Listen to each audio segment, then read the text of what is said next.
ఓం సాయిరామ్. ఈరోజు సాయి స్ఫూర్తిలో విశ్వం సాయిమయం.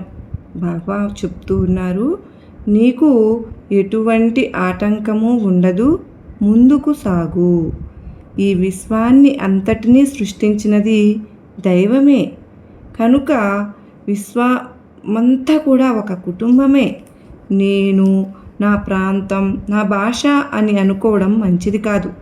ప్రపంచంలోని మానవులంతా మన సోదరులే అనే భావన పెంచుకోవాలి. బాబా కొలువులో వివిధ ప్రాంతాల నుండి భక్తులు వచ్చేవారు. వారి సాంప్రదాయాలు వేరు, భాషలు వేరు, కానీ వారిలో ఎప్పుడూ అభిప్రాయ భేదాలు లేవు. వారు అంతా కూడా సాయి దేవుని సంతానం. కలిసిమెలిసి బాబా లీలలు, తమ అనుభవాలు చెప్పుకుంటూ సంతోషంగా కాలం గడిపేవారు. షిరిడీలో ఉంటే స్వర్గంలో ఉన్నట్లే అని భావించేవారు. సాయిబాబా ప్రపంచమంతా సుఖశాంతులతో జీవించాలని భావించేవారు. అందుకే ఆనాడే తన భక్తులలో కథాగానం, గ్రంథ రచన చేయాలనే సంకల్పాన్ని కలిగించి లోకమంతా సాయి తత్వాన్ని చాటారు. దాసగను నోటి నుండి సాయి కథాగానం వెలువడింది బాబా సంకల్పం వల్లనే.